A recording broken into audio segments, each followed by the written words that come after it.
नमस्कार आप सभी को। कैसे हैं? ठीक है। चलिए, ज़्यादा बात न करते हुए सीधे टॉपिक पे आते हैं।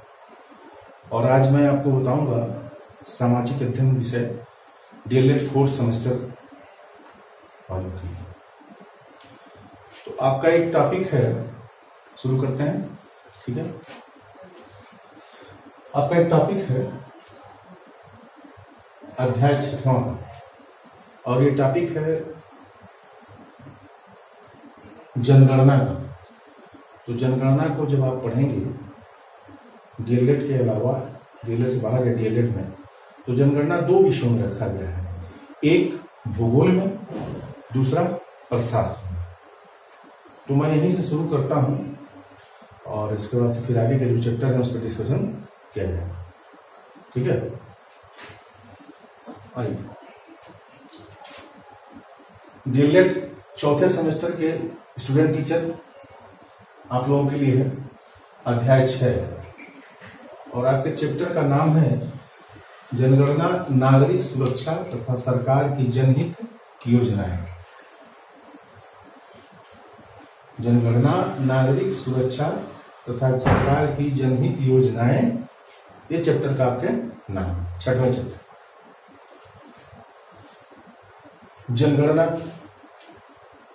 जनगणना जनगणना जनगणना जो है वो भारत सरकार के संघ सूची में रखी गई है, संविधान के संघ सूची में। जैसे आप पढ़ेंगे समीपवर्ती सूची, संघ सूची, राज्य सूची, तो उसमें कई सारे विषय वस्तु को रखा जाता है ना, संविधान जो लिखा है। तो जनगणना को संघ सूची में रखा। आगे बढ़ते हैं। जनसंख्या किसे कहते हैं, सॉरी, जनगणना किसे कहते हैं, जनगणना का मतलब क्या होता है? तो जनगणना का जो मतलब है वो ये है, जैसा कि ऊपर लिखा गया है कि जन की संख्या, उसकी आय, लिंग, जात, धर्म, भाषा, साक्षरता, जनसंख्या वृद्धि की प्रवृत्ति, घनत्व, व्यवसाय, ग्रामीण एवं नगरीय अनुपात।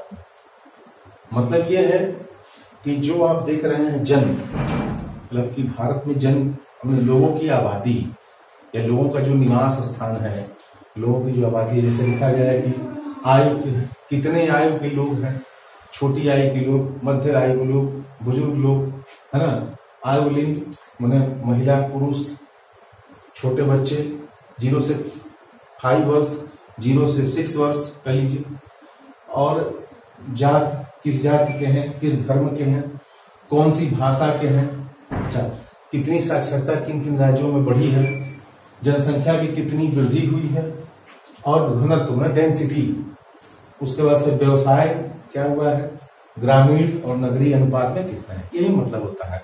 तो कुल मतलब कि जन की संख्या, उसकी आयु, लिंग, जात, धर्म, भाषा, साक्षरता, जनसंख्या वृद्धि की प्रवृत्ति, घनत्व, व्यवसाय, ग्रामीण एवं नगरीय अनुपात आदि से।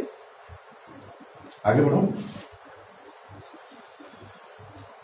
जनसंख्या के बारे में बहुत सारा वो लिखा गया, वर्णित है, लेकिन हम लोग शुरू करते हैं जहां से आंकड़ों को लिखा गया है विशेष रूप से। जैसे कि कहा जाता है कि जनसंख्या, जन की गणना कैसे है, तो लिखा गया कि 1700 शताब्दी के अंत तक, यानी कि 1700 शताब्दी के अंत में और 18वीं शताब्दी की शुरुआत में औद्योगिक क्रांति जब तेजी से बढ़ रही थी, औद्योगिक क्रांति का मतलब कि उद्योगों को जब बढ़ावा दिया जाने लगा था, तमाम सारे उद्योग स्थापित किए जाते थे, है ना, ताकि लोगों को रोजगार मिल सके। तो एक तरह से कहिए कि जब औद्योगिक क्रांति तेजी से बढ़ती गई और जैसे जैसे औद्योगिक क्रांति बढ़ी वैसे वैसे क्या है, जनसंख्या में तेजी से वृद्धि भी हुई। ठीक है, उसके बाद है कि एक साम्राज्य था, जैसा कि मैं आप लोगों को पिछले सेमेस्टर में कई बार बताया, चर्चा किया और करता आया। एक साम्राज्य का नाम मैं लिया करता था, रोमन साम्राज्य। जब आप थोड़ा इतिहास को विधिवत पढ़ेंगे और तो आपको जानकारी होगी कि रोमन साम्राज्य क्या था। ठीक है, कस्तुनतुनिया के बारे में, चेकोस्लोवाकिया, जर्मनी, चाइना, रूस, फ्रांस की क्रांति, अमेरिका का इतिहास, ये सारे इतिहास ओके में रहे। तो उस समय जो रोमन साम्राज्य की सत्ता थी, तो कहा गया कि रोमन साम्राज्य से इसका प्रमाण मिलता है। और कैसे? तो एक शब्द है कैडेस्ट्रल सर्वे, कैडेस्ट्रल सर्वे के रूप में पाया जाता है। तो रोमन साम्राज्य ने कैडेस्ट्रल सर्वे के रूप में जनगणना के बारे में पाया और लिखा। अच्छा, एक विषय है जिसको कहते हैं समाजशास्त्र। तो समाजशास्त्र में कई समाजशास्त्रियों ने लिखा है, इस जनगणना के बारे में व्यू दिया है, अपने विचार दिए हैं कि समाजशास्त्र कहता है कि जनगणना एक तरह से मनुष्यों का संग्रह है। आप समझ रहे हैं? मनुष्यों का संग्रह है, माने मनुष्यों के बारे में कल संग्रह है। तो ये समाजशास्त्रियों ने लिखा और इसको जनगणना में डाला गया इस लाइन में। आगे बात बढ़ती है तो आगे उल्लेख है कि 1500 ईसा पूर्व मूसा द्वारा इजराइल के निवासियों की जनगणना का उल्लेख होता है। मतलब कि उस समय 1500 ईसा पूर्व में मूसा द्वारा इजराइल के निवासियों की जनगणना, इजराइल के जो निवासी थे, तो मूसा द्वारा 1500 ईसा पूर्व में निवासियों की जनगणना का उल्लेख मिलता है। मैं फिर दोहरा रहा हूं, 1500 ईसा पूर्व में मूसा द्वारा इजराइल के निवासियों की जनगणना का उल्लेख मिलता है। थोड़ा और पहले आप देखेंगे तो लिखा गया है और वर्णित है और जनसंख्या के तथ्यों में यह शामिल किया गया है कि कौटिल्य के अर्थशास्त्र में 321 से 296 ईसा पूर्व, डेट नोट कर लीजिए, 321 296 ईसा पूर्व में राज्य की आर्थिक गतिविधियों के आकलन हेतु, मतलब कि जो कौटिल्य का अर्थशास्त्र है तो उसमें भी लिखित है और ये वर्णित है कि उस वक्त भी जनसंख्या की गणना की जाती थी। समझ रहे हैं? क्यों? क्योंकि राज्यों की आर्थिक स्थिति को सुदृढ़ किया जा सके और जानकारी मिलती रहे। ये वर्णित है कौटिल्य के अर्थशास्त्र के 321 से 296 ईसा पूर्व में राज्य की आर्थिक गतिविधियों के आकलन हेतु।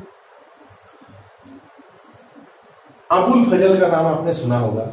तो अबुल फजल ने एक लिखा था, अबुल फजल द्वारा रचित आईने अकबरी को अबुल फजल ने वो किया, लिखा था। तो 1595 से 96 के बीच में अबुल फजल द्वारा रचित आईने अकबरी में भी जनगणना का उल्लेख मिलता। ठीक है, फिर दोहरा रहा हूं कि अबुल फजल द्वारा रचित आईने अकबरी मतलब 1595 से 1596 में भी जनगणना का उल्लेख मिलता है। अब आइए आगे थोड़ा सा चलते हैं। फिर कह रहा है कि सर्वप्रथम जनगणना 1749 में स्वीडन द्वारा कराया गया था। जैसा कि आप जानते हैं कि स्वीडन एक देश है, तो स्वीडन ने क्या किया? 1749 में जनगणना कराया। सर्वप्रथम जनगणना 1749 में स्वीडन द्वारा कराया गया था। इसके बाद है, अच्छा ये तो हो गई जनगणना, लेकिन जनगणना जो है एक शब्द आता है कि दशकीय जनगणना। तो दशकीय जनगणना का मतलब हुआ कि प्रत्येक 10 साल, हर 10 साल बाद, जैसे कि अभी आगे आपको बताऊंगा, एक मोटा मोटी आपको आइडिया दे रहा हूं। जैसे मान लीजिए कि 2001 में जनगणना हुआ था, फिर 2011 में हुआ, तो कितना अंतर है? 10 साल। ये जो 10 साल का अंतर है, इसी को क्या कहते हैं? दशकीय। अब फिर क्या है? 2011 के बाद अगले साल आने वाला है क्या? 2021। फिर नया जनगणना होगा और नए आंकड़े आएंगे। तो प्रत्येक 10 साल पर जो जनगणना होता है, इसको हम दशकीय जनगणना भी कहते हैं। आगे 1801 में इंग्लैंड में पहली जनगणना कराई गई थी। सन 1801 में इंग्लैंड में पहली बार जनगणना कराई गई थी। सन एक बार नोट कर लीजिए, 1801।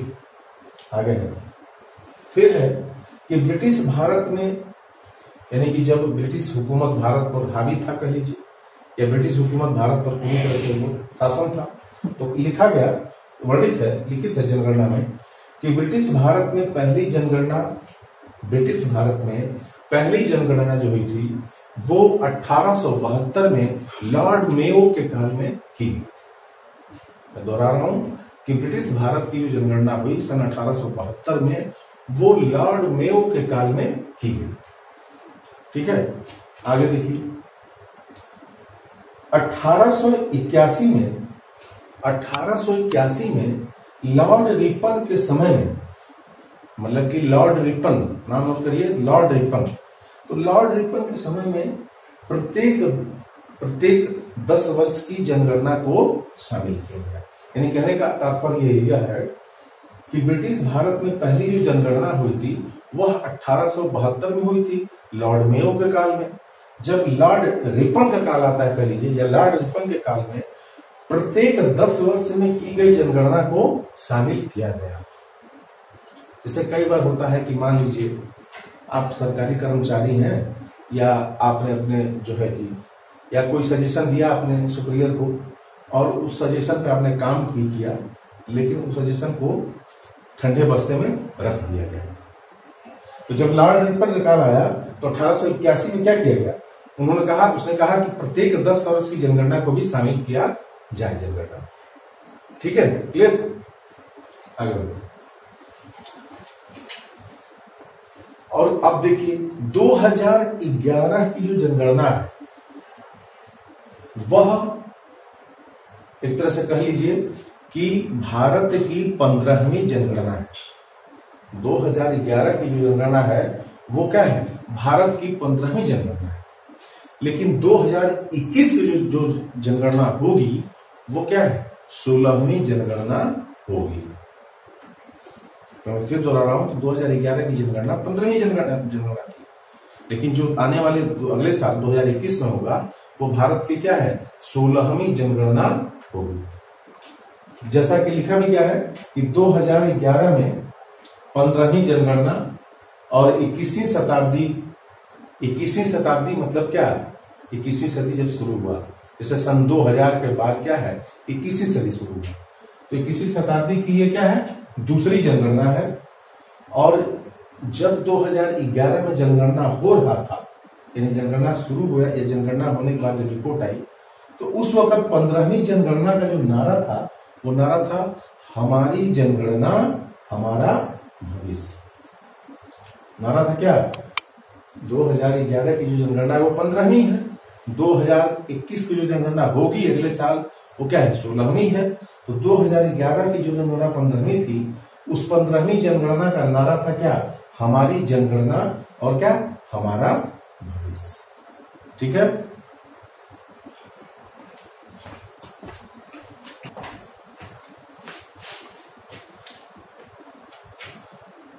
मेरा थोड़ा सेलफोन गड़बड़ हो गया था, उसी को मैं देखने। ठीक, आगे बढ़ते हैं। जनगणना का जो काल था वो 9 फरवरी 2011 से 28 फरवरी 2011। क्यों था ऐसा, इन्हीं 2 महीने के कार्यकाल में, मतलब इस कार्यकाल में ही जनगणना को विशेष के आंकड़ों को इकट्ठा करना और जारी करना है। इसी में 9 फरवरी से लेकर के और 28 फरवरी 2011। 2011 की संदर्भ तिथि जो थी वो 1 मार्च 2011 की मध्य रात्रि, मतलब कि जनसंख्या की जो संदर्भ तिथि, वो संदर्भ मतलब जनसंख्या के परिप्रेक्ष्य में कर लीजिए, जनसंख्या के बारे में एक तरह से जो घोषणा होती है लिखित रूप से, तो 1 मार्च 2011 की मध्य रात्रि और 0 घंटा बजे, मतलब 1 मार्च 2011 को रात के 12 बजे 0 घंटा, यानी कि ठीक 12 बजे के बीच में दोनों सुइयां जब इकट्ठा हो जाती है उस वक्त, और ये क्या है, संदर्भ तिथि की घोषणा मानी गई। आगे बढ़ते हैं, बढ़े। जनसंख्या का जो आयोजन था, मतलब ये उस वक्त 2011 की जो पूरी जनसंख्या भारत में कराई गई थी एक तरह से, तो उसको आयोजन ही किया जाए। कोई भी चीज हम रिटेन में करवाते हैं या कोई चीज, तो वो क्या है, एक आयोजन है। तो जनसंख्या का आयोजन था वो भारत के उस वक्त के महारजिस्ट्रार एवं जनगणना आयुक्त जो थे उनका नाम है डॉक्टर सी चंद्रमौली। तो जनगणना का जो आयोजन था वो भारत के महारजिस्ट्रार एवं भारत के जनगणना जो आयुक्त थे वो डॉक्टर सी चंद्रमौली के निर्देशन में संपन्न हुआ। ठीक है, निर्देशन में संपन्न हुआ। अच्छा, एक नाम और आता है उनके अलावा जयंत कुमार बंठिया के कार्यकाल में, इनका निर्देशन था। सॉरी, मैं माफी चाहूंगा, जनगणना का आयोजन भारत के महारजिस्ट्रार जनगणना आयुक्त डॉक्टर सी चंद्रमौली थे उस वक्त महारजिस्ट्रार, और जो जिनका निर्देशन था वो थे जयंत कुमार बंठिया के कार्यकाल में।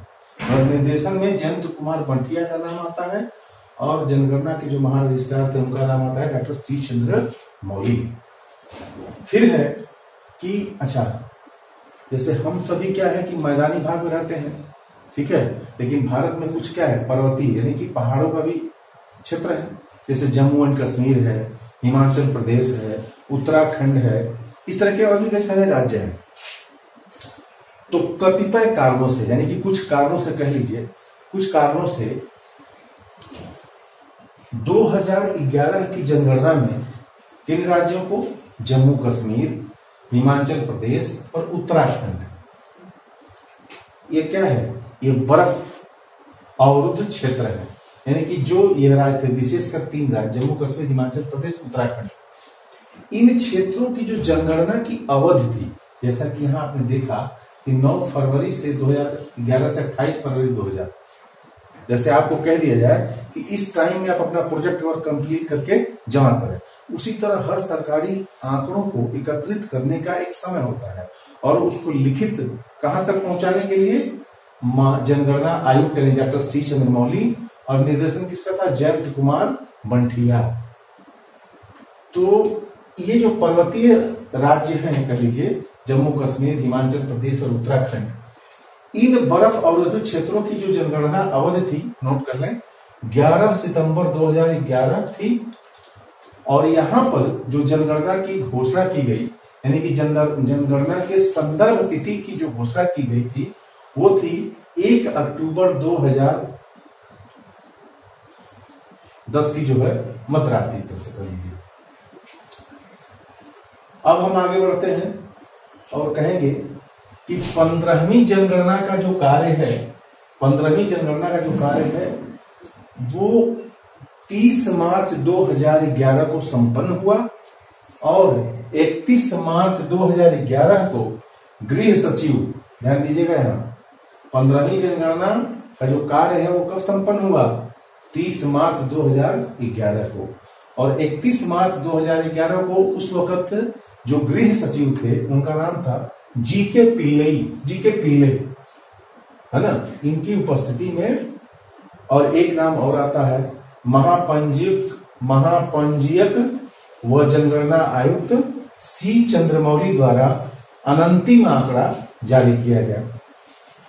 मतलब उस वक्त 15वीं जनगणना का जो कार्य था 30 मार्च 2011 को संपन्न कर दिया गया और 31 मार्च 2011 को गृह सचिव, ध्यान दीजिएगा, गृह सचिव जीके पिल्ले की उपस्थिति में, जीके पिल्ले की उपस्थिति में महापंजीयक व जनगणना आयुक्त सी चंद्रमौली द्वारा अंतरिम का मतलब होता है कि अंतिम और अनंतरिम में आप अंतम समझ रहे होंगे।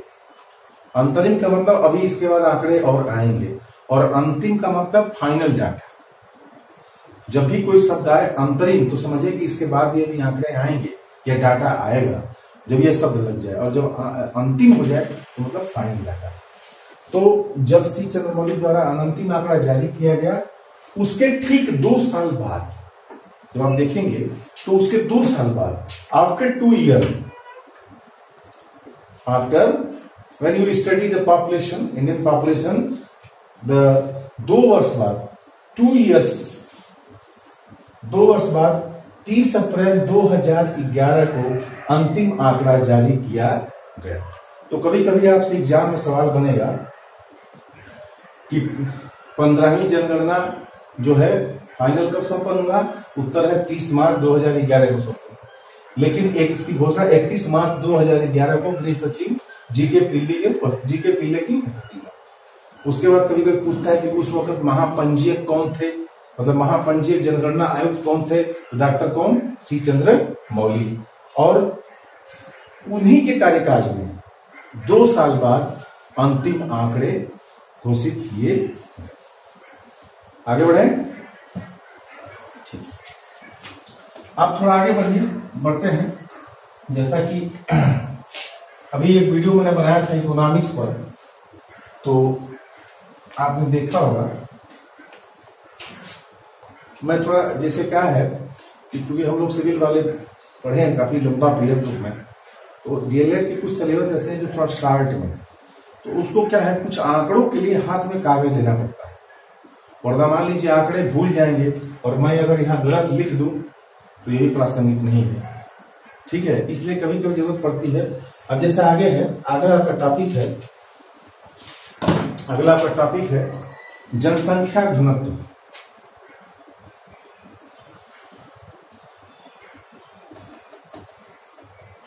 जनसंख्या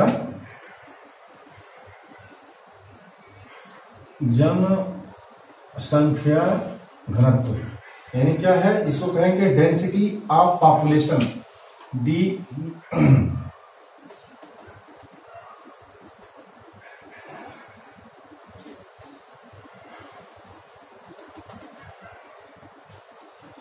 डेंसिटी ऑफ, तो कहा जाता है जनसंख्या घनत्व क्या है, प्रति वर्ग किलोमीटर। ध्यान दीजिएगा सब लोग। तो यहाँ प्रति वर्ग किलोमीटर से क्या मतलब है साहब, कि प्रति वर्ग किलोमीटर का मतलब हुआ, प्रति वर्ग किलोमीटर तो कहा गया है कि प्रति वर्ग जनसंख्या घनत्व मतलब प्रति वर्ग किलोमीटर के क्षेत्र में रहने वाले लोग, प्रति वर्ग किलोमीटर में आने वाले व्यक्तियों की क्या है संख्या जो होती है, वो जनसंख्या प्रति वर्ग किलोमीटर के भीतर आने वाले लोगों जो जनसंख्या होती है उसे क्या करते हैं, जनसंख्या घनत्व करते हैं। जैसे मान लीजिए अब आपके मन में सवाल आएगा कि ये प्रति वर्ग किलोमीटर कैसे निकाला जाएगा, तो आपने गणित में पढ़ा होगा। जैसे एक मान लीजिए प्रति वर्ग किलोमीटर का मतलब हुआ कि 1 किमी लंबा और 1 किमी चौड़ा, समझ रहे हैं, मतलब कि 1 किलोमीटर लंबा और 1 किलोमीटर चौड़ा जो क्षेत्रफल नापने की इकाई होती है, मैं लिख दे रहा हूं, क्षेत्रफल नापने की इकाई है। अब इसको जो चाहे आप खेत मान लीजिए, चाहे क्षेत्र मान लीजिए या इलाका मान लीजिए, अंग्रेजी में इसको कहते हैं किलोमीटर स्क्वायर। देवनागरी लिपि में, देवनागरी भाषा में कहा जाता है, देवनागरी में ये होता है किमी स्क्वायर, ठीक है। फिलहाल ये प्रति वर्ग किलोमीटर का मतलब मैंने आपको बता दिया, ठीक है। इसका एक अब देखिए, जितने आगे आप पढ़ेंगे जनसंख्या घनत्व, साक्षरता दर और जो भी चीजें, इसके सबके फार्मूला है और फार्मूला का काम है। मैं फिर दोहरा रहा हूँ, जनसंख्या घनत्व का मतलब हो कि प्रति वर्ग किलोमीटर में रहने वाले संख्या, लोगों की जो संख्या होती है वो क्या है, जनसंख्या घनत्व कहलाती है। प्रति वर्ग किलोमीटर का मतलब हुआ, जैसे मान लीजिए कोई एरिया है 1 किलोमीटर लंबा या 1 किलोमीटर चौड़ा, तो एक तरह से क्षेत्रफल नापने की क्या है, इकाई है। अगर अभी इस एरिया को एक खेत मान लें या क्षेत्र मान लें या इलाका मान लें, अंग्रेजी में इसको हम कहेंगे किलोमीटर स्क्वायर और देवनागरी में कहेगा किलोमीटर स्क्वायर होता है। तो इसका सूत्र लिख लीजिए आप लोग, जनसंख्या, मैं इसको मिटा रहा हूं, इसका फार्मूला लिखिए। जनसंख्या घनत्व का फार्मूला क्या होता है, क्योंकि आपके परीक्षा में पूछ देगा। जनसंख्या घनत्व तो आप समझ गए कि प्रति वर्ग किलोमीटर, लेकिन इसका फार्मूला क्या होता है, जनसंख्या घनत्व बराबर स्थान विशेष की जनसंख्या बटा स्थान विशेष का कुल क्षेत्रफल। ठीक है, ये इसका फार्मूला हो गया। अब अगला है साक्षरता दर।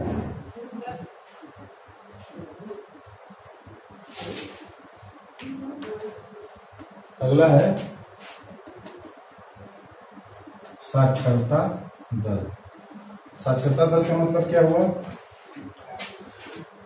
लिटरेसी रेशियो, यानी कि आप समझ रहे होंगे साक्षरता का मतलब क्या हुआ कि कितने लोग पढ़े लिखे हैं, कितने लोग साक्षर हैं, महिला पुरुष, है ना। तो ये से क्या है, लिटरेसी रेशियो निकाला जाता है। तो अच्छा, एक बात और है, साक्षरता दर से ये पता चलता है, मानो नोट कर लीजिए इसको, मानव जीवन की गुणवत्ता का सूचकांक भी कहा जाता है, भी कहा जाता है। और अच्छा, साक्षरता दर इसको अंग्रेजी में कहेंगे लिटरेसी रेशियो।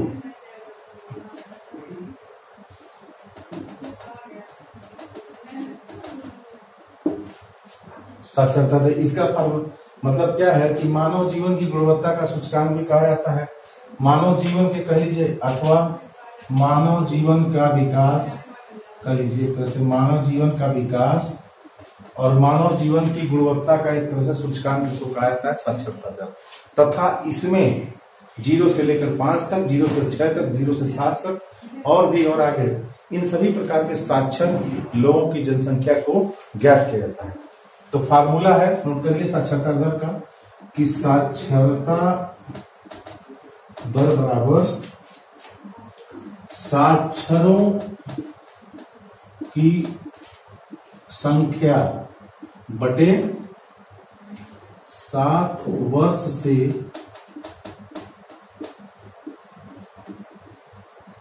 अधिक आयु वाली जनसंख्या गुणे 100।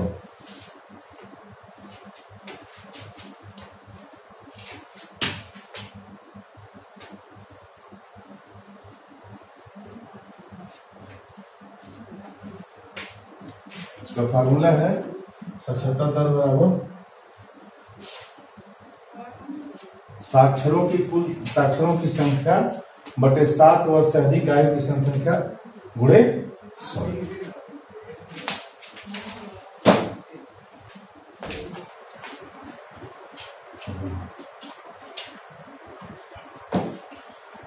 हाँ, तो हम लोग थे जहाँ जो मोबाइल थोड़ा सा कई बार डिस्टर्ब हुआ नहीं थे, साक्षरता पर थे, साक्षरता पर। तो साक्षरता का आपने फार्मूला लिखा और अब देखिए कहा जाता है 7 वर्ष से अधिक आयु का व्यक्ति, मतलब 2011 की जनगणना में यह है कि 7 वर्ष से अधिक आयु का व्यक्ति जो पढ़ लिख सकता है वो क्या है, मतलब पढ़ भी सके और लिख भी सके, तो क्या है, साक्षर कहलाता है। एक बात और ध्यान दीजिएगा कि 1951, 1961 और 1971 की जनगणना में 5 वर्ष से ऊपर आयु के बच्चों को शामिल किया जाता था। मतलब जब 1951 की जनगणना हुई, 1961 और 1971 की जनगणना हुई थी, तो उस वक्त शिशु साक्षरता दर में साक्षरता रेशियो में 5 साल के बच्चों को शामिल किया जाता था। ये टाइम याद रखिएगा, 1951, 1961, 1971 की गणना में 5 वर्ष से ऊपर के आयु के बच्चों को शामिल किया जाता। उस वक्त फिर अगला स्टेप आया कि 1981, 1991 और 2001 तथा 2011 की जनगणना में साक्षरता दर को 7 वर्ष या उससे अधिक 7+ आयु के व्यक्ति को सम्मिलित किया गया है। मतलब 1971 के बाद 1981, 1991, 2001 और 2011 की जनगणना में लिटरेसी रेशियो में, साक्षरता दर में 7 वर्ष या 7 वर्ष से प्लस 7+ कह लीजिए बच्चों को शामिल किया गया है। ठीक है। अब है लिंगानुपात। लिंगानुपात से मतलब क्या है कि पर 1000 पुरुषों में स्त्रियों की संख्या, पर 1000 जो पुरुष हैं उनमें स्त्रियों की संख्या देखी जाती है। ठीक है। पर 1000 पुरुष में स्त्रियों की संख्या कितनी है। ठीक है। इन्हीं को क्या है, लिंगानुपात कहा जाता है कि कितनी महिलाएं हैं और कितनी पुरुष हैं। ठीक। तो लिंगानुपात का फार्मूला है कि लिंगानुपात बराबर स्त्रियों की संख्या बटा पुरुषों की संख्या गुणे 1000। तो स्त्रियों की संख्या, अब 1000 में पुरुषों की संख्या और स्त्रियों की संख्या करें। यूं कह ले कि पुरुषों में 1000 पुरुषों में स्त्रियों की संख्या कितनी है। ठीक है। आगे देखिए। अब है शिशु लिंगानुपात, चाइल्ड सेक्स रेशियो। इसको क्या कहते हैं, इसको CSR भी कहते हैं। इसको क्या कहते हैं अंग्रेजी में, CSR भी कहते हैं। CSR का मतलब हुआ चाइल्ड सेक्स रेशियो। तो कहा गया कि शिशु लिंगानुपात यानी कि 0 से 6 आयु समूह में, 0 से 6 साल, 6 वर्ष, 0 से 6 आयु समूह में प्रति 1000 पुरुषों, प्रति 1000 पुरुष शिशुओं की तुलना में उसी आयु समूह में महिला शिशुओं की संख्या और शिशु लिंगानुपात कहा जाता है। यानी क्या गया है, मैं ऊपर वाले को मिटा रहा हूं, आप भी नोट करिए।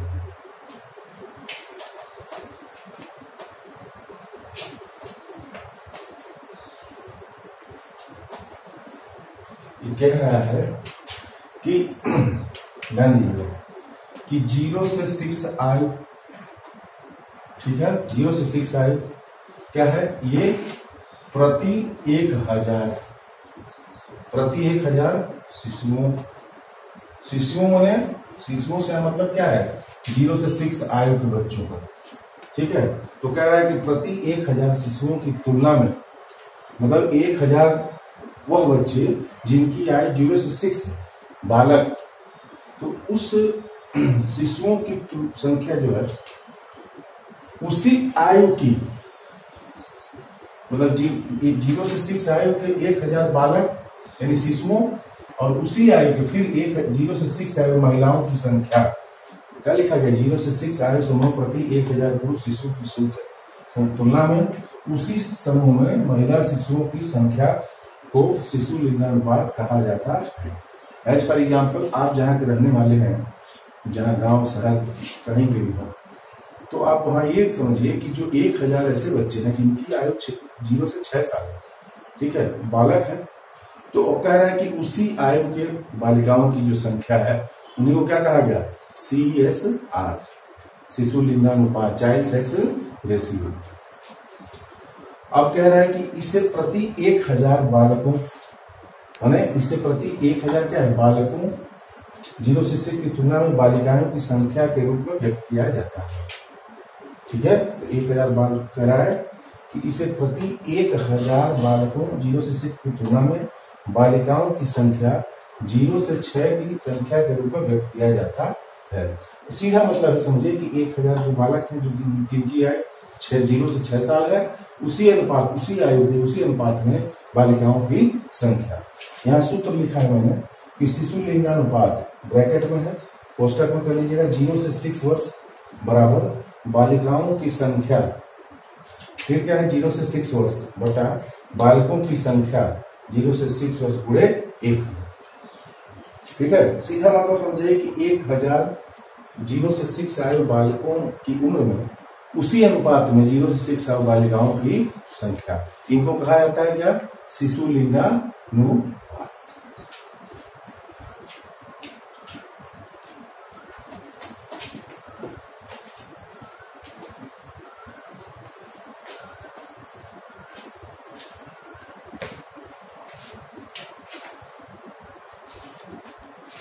अब है आपका अगला टॉपिक है दशकीय वृद्धि दर।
जैसा कि मैंने बताया था कि दशकीय वृद्धि दर क्या होता है, तो दशकीय वृद्धि दर का मतलब होता है कि प्रति 10 साल में कितनी वृद्धि हुई।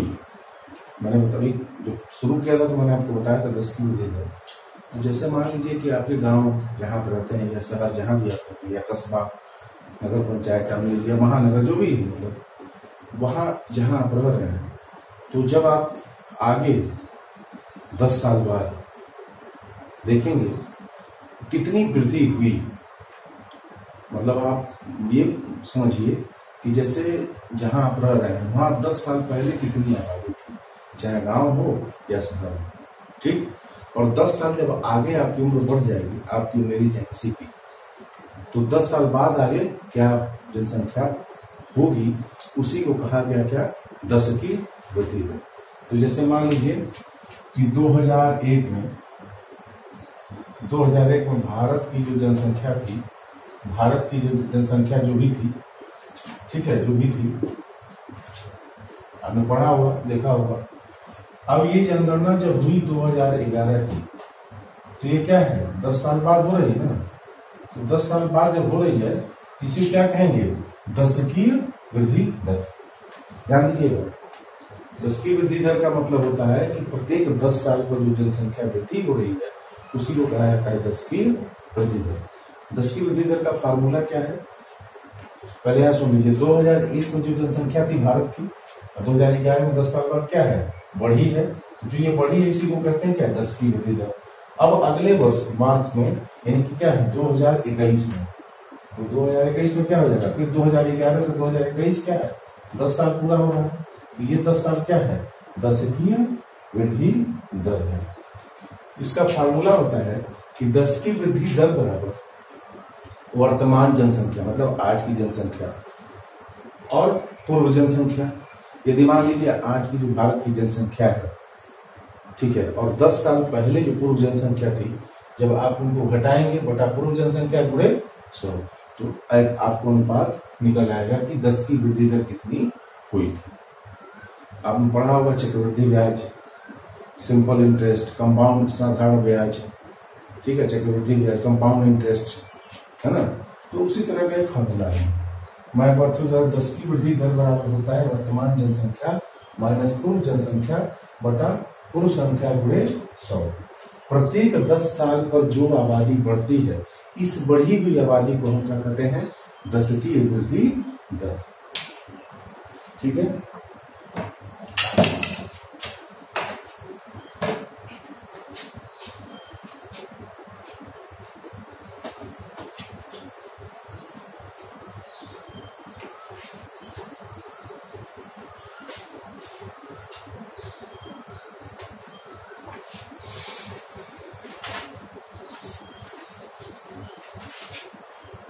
अब एक टॉपिक है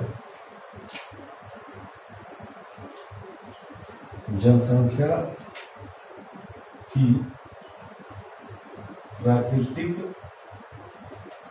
समृद्धि दर।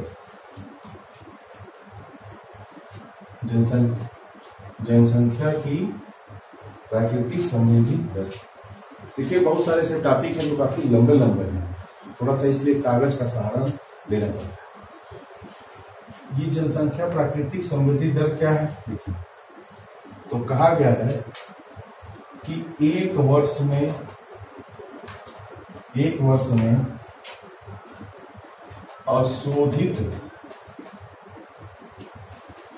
अशोधित जन्म दर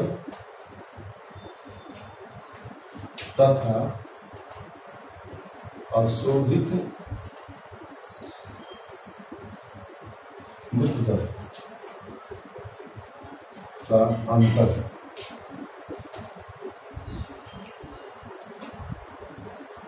जनसंख्या की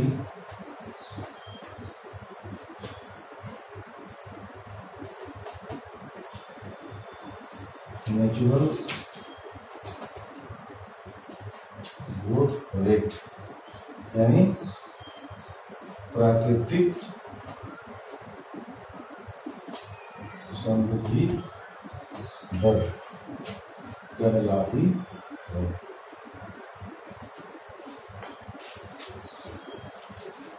ठीक है, कह रहा है कि जनसंख्या की प्राकृतिक समृद्धि दर यानी कि क्या है? Natural growth rate. तो कहा गया कि एक वर्ष में अशोधित जन्म दर तथा अशोधित मृत्यु दर का जो अंतर है, उन्हीं जनसंख्या को क्या है? प्राकृतिक समृद्धि दर कहलाती है। ठीक है, अब आपको जानना है कि अशोधित जन्म दर क्या होता है।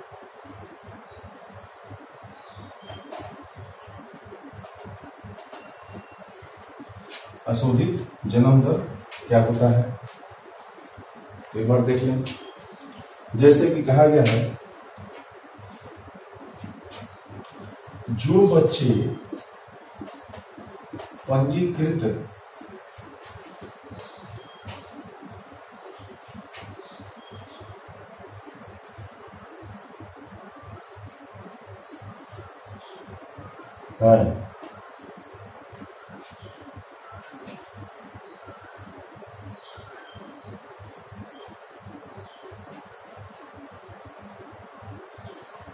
उस वर्ष की कुल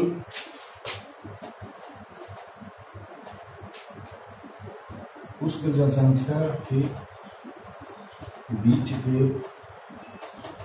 अनुपात को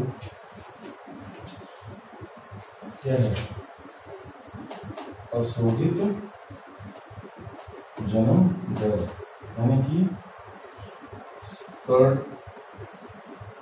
बर्थ रेट कहते हैं।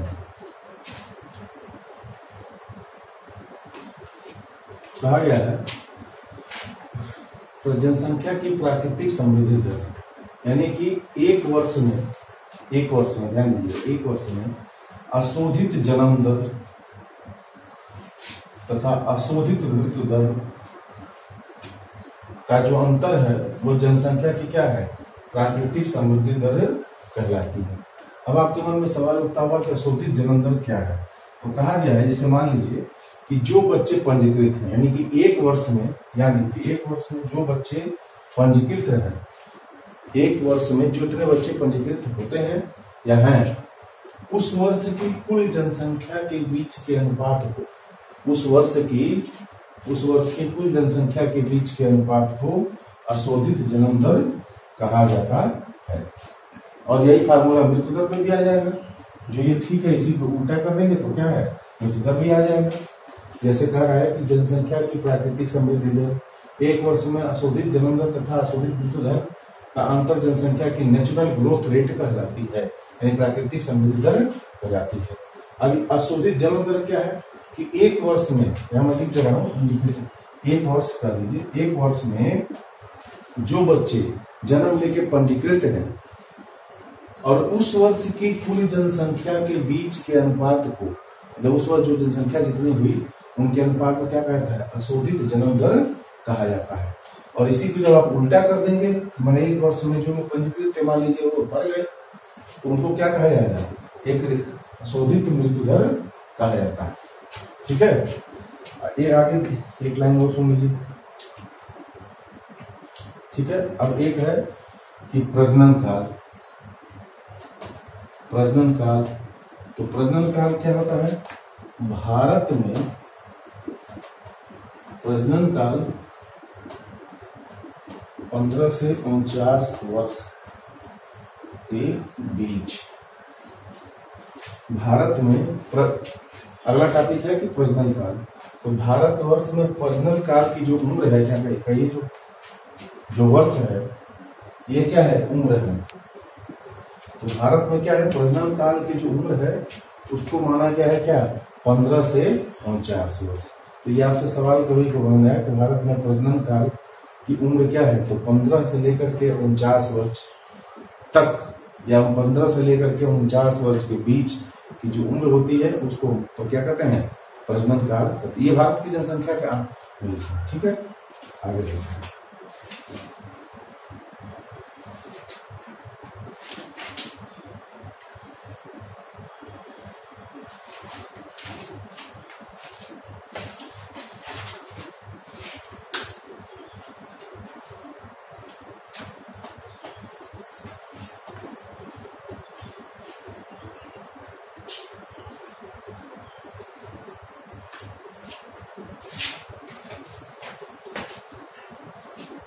आगे बढ़ते हैं और देखिए एक बात और, इसको सुनते चलिए। थोड़ा सा उस समय पहले ही बताना चाहिए था, लेकिन मैं ध्यान नहीं पाया। 2011 की जो जनगणना थी, जब आज से 10 साल पहले जो जनगणना की गई थी, वह 1 अरब, उस वक्त भारत की आबादी 1 अरब 21 करोड़ थी।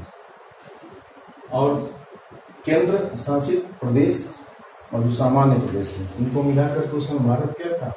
15 केंद्र शासित प्रदेशों, 15 राज्य और केंद्र शासित प्रदेश थे उस वक्त सन 2011 में। और जैसा कि आप जानते हैं कि अभी 2019 से क्या है, जैसे हमारे अंडमान निकोबार द्वीप समूह और उप राज्य को मिला दिया गया, तो 8 केंद्र शासित प्रदेश हो गए हैं, ठीक है। जम्मू और कश्मीर को भी 2 भागों में कर दिया गया है, लद्दाख और जम्मू। तो खैर 2 आंकड़े जब हम बताएंगे तो बताएंगे। उस वक्त भारत की आबादी 1 अरब 21 करोड़ थी, और भारत की आबादी 1 अरब 21 करोड़ थी। 35 राज्यों केंद्र शासित प्रदेशों में भारत था। और उस वक्त जनगणना जब हुई 2011 में, तो 640 जिले थे और 5924 तहसील या कहिए तालुका, ये शब्द पुराना है। तो ऐसे जानिए कि 5924 तहसीलों और तालुकों, 7933 कस्बों में था उस वक्त का भारत सन 2011 में था, और 6.41 लाख गांवों में विभाजित। मतलब भारत में उस समय 6.41 लाख गांव थे। और उस काम को मैं फिर दोहरा रहा हूं कि 2011 की जब जनगणना हुई, उस वक्त भारत की आबादी 1 अरब 21 करोड़ थी, और 35 राज्यों केंद्र शासित प्रदेश थे, 640 जिलों में विभक्त था, 5924 तहसील या तालुकों में था, 7933 कस्बों में था, 6.41 लाख गांवों में विभाजित था। और इस काम को संपन्न कराने में डॉक्टर सी चंद्रमौली, यानी कौन था? डॉक्टर सी चंद्रमौली भारत के महारजिस्ट्रार व जनगणना आयुक्त थे सन 2011 में। इन्होंने इस काम को जब संपन्न कराया तो 20 लाख से अधिक प्रशिक्षित प्रगणकों और पर्यवेक्षकों द्वारा, अधिकारियों द्वारा सफलतापूर्वक संपन्न कराया था। यानी कि इस 2011 की जनगणना को संपन्न कराने के लिए उस वक्त के भारत के महारजिस्ट्रार और जनगणना आयुक्त कौन थे? Doctor C Chandramouli. उन्होंने क्या किया? उस वक्त 20 लाख प्रशिक्षित, 20 लाख से कह लीजिए अधिक ही है, 20 लाख से अधिक प्रशिक्षित प्रगणकों एवं पर्यवेक्षकों तथा अधिकारियों द्वारा इस जनगणना को सफल कराया। अब आगे है कि सामान्य जन्म दर। तो सामान्य जन्म दर क्या हो सकता है? जैसा कि शब्द है वैसा आप कुछ इस अंदाजा लगा सकते हैं कि सामान्य जन्म दर क्या है। तो इसका फार्मूला है कि सामान्य जन्म दर बराबर किसी क्षेत्र विशेष में सजीव जन्मे बच्चों की संख्या बटा प्रजनन योग्य प्रजनन युग मैंने बताया कि प्रजनन की उम्र अभी पीछे बताया था कि जनसंख्या नगरीकरण में 15 से कितना साल माना गया है, ठीक है 49 साल। तो कह रहा है कि प्रजनन युग 15 से 45 महिलाओं की संख्या गुणे 100, यानी कि क्या है, सामान्य जन्म दर उनको कहा जाता है कि जिस किसी क्षेत्र में सजीव जन्मे बच्चों की संख्या, जितने सजीव बच्चे जो जन्म लिए हैं और उसी क्षेत्र में जो महिलाएं प्रजनन योग्य है, यानी कि जिनकी उम्र 15 से 45 है, ऐसे महिलाओं की जो संख्या है तो गुणे 100 सामान्य जन्म दर निकल आए। ठीक है, आइए अगले टॉपिक पर चलते हैं।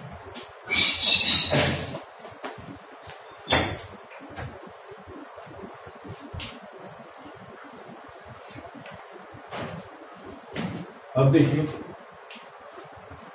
अगला टॉपिक है आपका कि कुल उसी जनसंख्या नगरीकरण में ही जनसंख्या जो आपका अध्याय है उसी कुल प्रजनन दर, तो ये है कुल प्रजनन दर, मतलब आप समझ रहे होंगे, हर शब्दों को खोल के कहना उचित नहीं। कुल प्रजनन दर आप समझ रहे, तो क्या है कि बच्चों की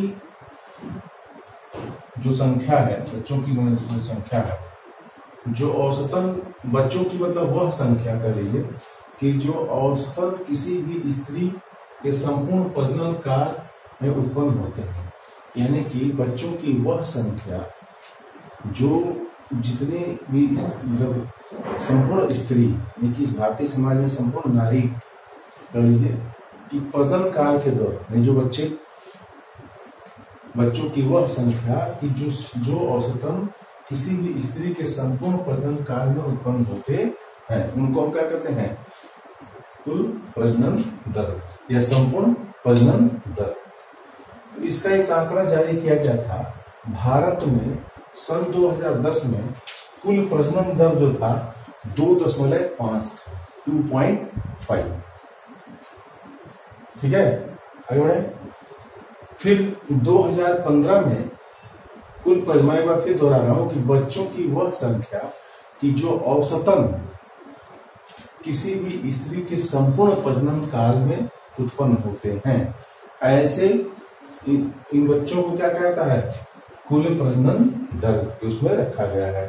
तो भारत में 2010 में कुल प्रजनन दर कितना था, 2.5 था, और भारत फिर देखिए 2015 में क्या हुआ, 2.3, 2.3 हो था।